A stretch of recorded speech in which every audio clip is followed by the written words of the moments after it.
महीना आ जाए और एक लोटा पानी बिल्कुल मत छोड़, जपे जा लगे जा करे जा। में लक्ष्मी नहीं आ रही हो तो कमल गट्टे को पानी में डाल शिव जी को चढ़ा। मेरे भगवान विष्णु ने शंकर भगवान को सावन के महीने में 108 दिए थे। कमल का फूल बाजार में मिल रहा हो, जब तक कमल का पुष्प बाजार में मिले तब तक एक कमल का पुष्प सोमवार की सोमवार शंकर को चढ़ाना चालू कर दे। सोमवार को नहीं चढ़ाए तो प्रदोष को चढ़ा, पर शंकर की भक्ति कर। और कमल का फूल ना मिले तो कमल गट्टा पानी में डाल, उस पानी को शंकर पर चढ़ा, पर चढ़ा देख, क्योंकि शिव की चरणों में रहने के लिए माता ख्याति ने लक्ष्मी देना चाहिए और लक्ष्मी जी को भगवान शंकर ने नारायण को दे दिया। अगर वही कमल के पुष्प पर लक्ष्मी का निवास होता है, पर कमल का फूल शिव जी को भगवान माता लक्ष्मी को समर्पित होता है। कमल का पुष्प मेरे भगवान विष्णु ने शंकर भगवान को सावन के महीने में 108 दिए थे। पुष्प का फल इतना मिला कि भगवान विष्णु को सुदर्शन चक्र मिल गया था। सुदर्शन चक्र किसका था? भगवान शंकर का। वो चक्र भगवान विष्णु को दिया। ले लो, तुमने कमल के फूल चढ़ाए 108, ये कमल का पुष्प चढ़ाने का फल ये कि अपना सुदर्शन चक्र तुमको देता हूं, दुष्टों का संहार करना ये आपको देता हूं। भगवान विष्णु सुदर्शन चक्रधारी हो गए। केवल कमल का पुष्प चढ़ने से भगवान नारायण को लक्ष्मी प्राप्त हो जाती है। इसलिए लक्ष्मी जी की प्रियता कमल का पुष्प है। वो कमल के पुष्प का जल, कमल का जल या कमल गट्टे का जल शंकर पर आप प्रदोष की प्रदोष, सोमवार की सोमवार नहीं आ रही ना लक्ष्मी, पैसा नहीं आ रहा, अब आपने सब दूर माथा टेक लिया, चढ़ाना चालू करो। एक कमल गट्टा पानी में डालो, उस पानी को शिव जी को चढ़ाओ, चढ़ाइए। मिल जाए कमल का फूल, जब तक मिल रहा है, अभी ठंडक में तो मिल ही जाता है, कमल का पुष्प मिले मंगवा लिया, चढ़ा दिया। सोमवार की सोमवार, नहीं तो प्रदोष की प्रदोष चढ़ाओ, 5-6 प्रदोष करके देखो, कहीं सीवर वाला महाराज झूठ तो नहीं बोल रहा। और बाहर के मंदिर में एक अंतर होता है। घर के मंदिर में जो शंकर का शिवलिंग होता है उसके ऊपर जलाधारी नहीं लगाना पड़ती। क्या नहीं लगाना पड़ती है? देखिए आपने, किस किस ने देखी है? हाथ उठाओ, देखिए आप लोगों ने। वो शिव जी के शिवलिंग पर बूंद बूंद जो पानी टपकता है ना ऊपर से, जलाधारी रखी रहती है। घर के मंदिर में जलाधारी की जरूरत नहीं पड़ती है, पर बाहर, घर के बाहर जो शिवालय हैं, मंदिर हैं, उसमें जलाधारी की जरूरत पड़ती है। जलाधारी की जरूरत पड़ती है। घर के मंदिर में जलाधारी नहीं चाहिए।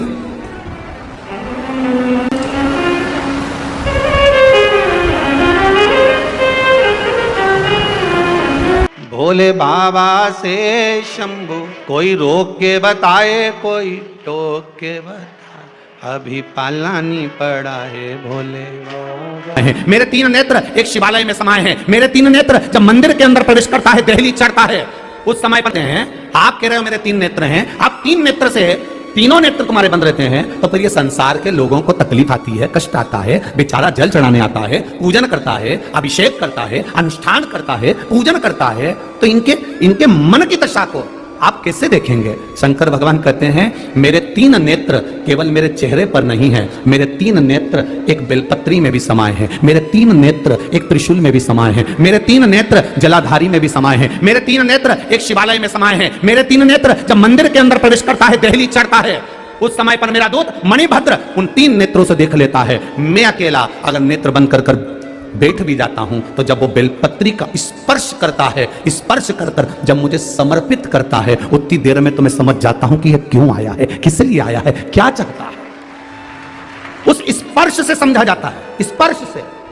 आज भी हमारे रिसर्च वालों ने रिसर्च किया है, मात्र स्पर्श से समझा जा सकता है कि व्यक्ति का व्यवहार कैसा है। स्पर्श से एक व्यक्ति, एक पुरुष एक कन्या को या स्त्री को या नारी को या किसी एक व्यक्ति को अगर स्पर्श करता है तो उससे मालूम पड़ जाता है कि इसकी लालसा क्या है। स्पर्श मात्र से पहचान हो जाती है ये चाहता क्या है। बस उसी तरह शिव कहते हैं बेलपत्री का मात्र स्पर्श, जब बेलपत्री चढ़ाने वाला डंडी को पकड़कर चढ़ाता है, मैं समझ जाता हूं कि ये कहीं ना कहीं चिंताग्रस्त है। जब बेलपत्री चढ़ाने वाला मध्य भाग को पकड़कर चढ़ाता है, मैं समझ जाता हूं कि इसकी ग्रह दशा के अंतर्गत घर में इसको चिंता बहुत है। जब बेलपत्री 2 पत्तियों का स्पर्श कर चढ़ाता है, मैं समझ जाता हूं संतान के रोग और बीमारी का तकलीफ है। जब बेलपत्री बीच की पत्ती को पकड़कर वो मुझे समर्पित करता है, मैं समझ जाता हूं इसको वैभव और धन की कमी है। जब बेलपत्री थोड़ी सी भी गीली होती है, जब वो चढ़ाता है, मैं समझ जाता हूं कि इसके तन में कोई रोग समाया हुआ है,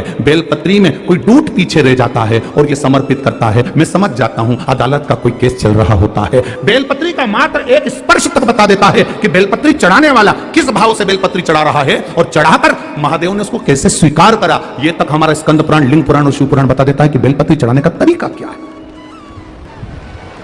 दुनिया के लोगों बेलपत्री का स्पर्श मात्र बता रहा है, स्पर्श मात्र।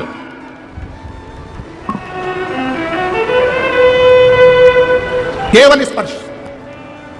ब्राह्मण में कुछ जल चढ़ाते हैं, उसके 5 अलग अलग तरीके हैं। बहुत सावधानी से सुनना कथा, आपकी और हमारी जिंदगी की सार्थकता को सिद्ध करने वाली कथा।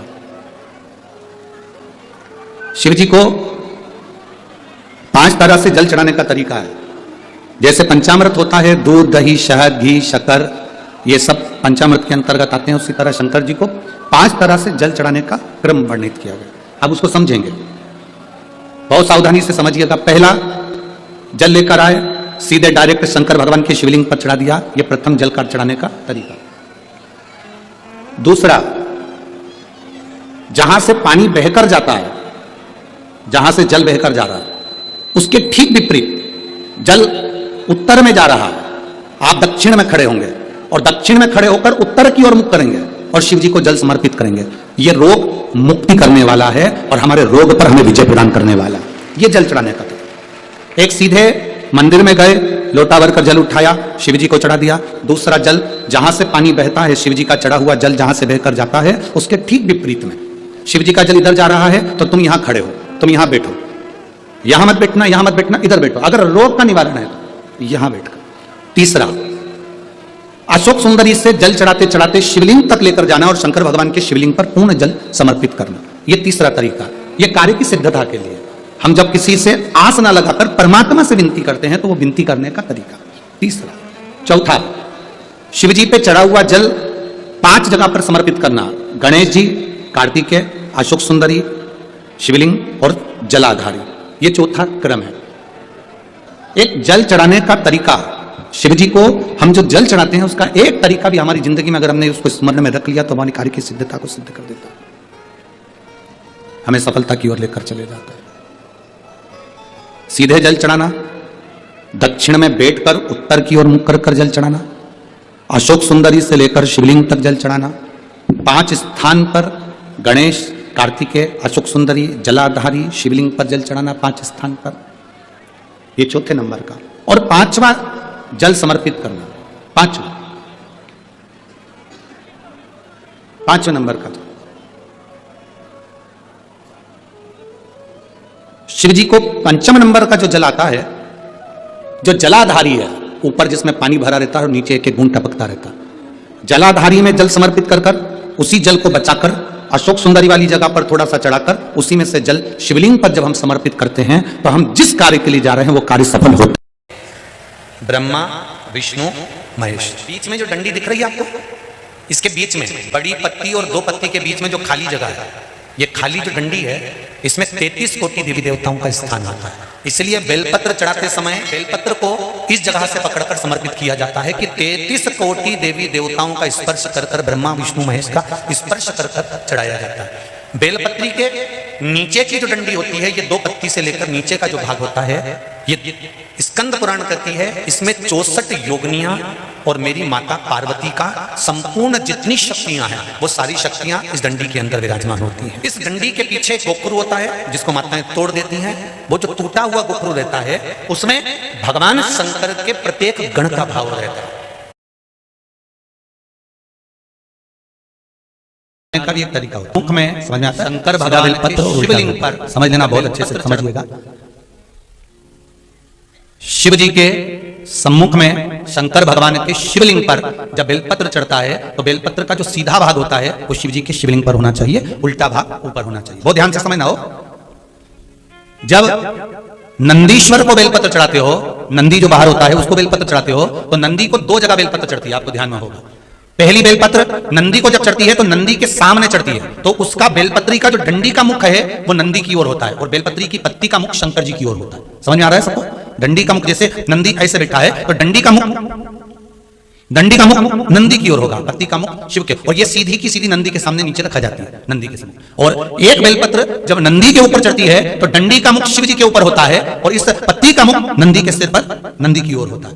ये दोनों में बहुत अंतर है महाराज। जैसे कोई बच्चा कोई कंपटीशन एग्जाम के लिए जा रहा हो या कोई परीक्षा देने के लिए जा रहा हो और पढ़ाई करे, स्मरण करे, तैयारी करे, वो अपनी जगह पर है। और ऐसा नहीं होता कि बच्चे पढ़ते नहीं है या तैयारी नहीं करते हैं, इसके बाद भी अगर उनका इंटरव्यू में पास नहीं होते या एग्जाम में पास नहीं होते तो उसके लिए ये दोनों बेलपत्री बड़ी काम करती है। बहुत ध्यान देना, जो नंदी के सामने बेलपत्र रखकर जाना, शिव जी के सम्मुख में बेलपत्र रखकर जाना, मतलब नंदी के सम्मुख में जब रखाएगी तो डंडी जम के बोलिए कहाँ होना चाहिए, नंदी की ओर, और जब ऊपर रखाएगी तो डंडी शिव की ओर हो। ये दो बेलपत्र रखकर शिव जी का स्मरण कर कर जाएं, कार्य सफलता की ओर बढ़ता है। कोई काम के लिए आप जा रहे हैं तो उसमें सफलता मिल जाती है, उसमें सफलता प्राप्त हो रही है। शिव जी को बेलपत्र चढ़ा रहे हो, जो चिकना भाग है सीधा भाग शिव जी के ऊपर, शंकर भगवान के ऊपर। थाली में अगर शिवलिंग का निर्माण कर रहे हो, पार्थिव शिवलिंग का निर्माण कर रहे हो, तो थाली में जब बेलपत्र रखोगे तो सीधी रखोगे, फिर उसके ऊपर शिवलिंग का निर्माण करोगे। अगर आप निर्माण करते हैं पार्थिव शिवलिंग का और बनाते हैं बेलपत्र का नीचे, महाराज एक बात बहुत ध्यान लगाकर सुनिएगा, स्मरण में रखिएगा। जब क्रोध की अवस्था होती है, क्लेश की अवस्था होती है, अशांति होती है, तब धतूरा शिव जी को चढ़ाकर 1 लोटा जल अवश्य चढ़ा देना चाहिए। लगभग 20 से 25 मिनट लगते हैं, पर अगर हमने दिल से धतूरा चढ़ाया और 1 लोटा जल धीरे धीरे धीरे धीरे देवादिदेव महादेव को समर्पित करना प्रारंभ करा तो घर में से क्लेश, अशांति, क्रोध अपने आप धीरे धीरे शांत होना प्रारंभ हो जाता है। धतूरे में वो एक आनंद है, धतूरे में वो एक सुख है, धतूरे में वो एक आनंद है। पंडित धतूरा और धतूरे का फूल, कांटे वाला धतूरा और उसमें लगने वाला एक पुष्प, आस्था चैनल पर आप लोग देख रहे होंगे धतूरे के फूल का दर्शन। धतूरा और धतूरे का पुष्प, छोटा सा पौधा है, ज्यादा बड़ा नहीं है, कांटा लग रहा है, धतूरा लग रहा है, और उसमें भी साधारण धतूरा नहीं, जिस धतूरे के नीचे की डंडी लाल कलर की होती है, अगर वो सोमवार को देवादिदेव महादेव को समर्पित करी जाती है तो उसके घर में कभी संपदा की कमी नहीं होती है। वो धतूरा है, साधारण नहीं है। अब धतूरे का जो फूल होता है, जो पुष्प है, उसको 2 जगह पर समर्पित किया जाता है, 2 जगह। एक धतूरे का पुष्प जहां भगवान शंकर का जल चढ़ाने जाते हो, पूजन करने जाते हो, स्मरण करने के लिए जाते हो, वहां अशोक सुंदरी वाली जगह पर धतूरे को फूल को समर्पित किया जाता है।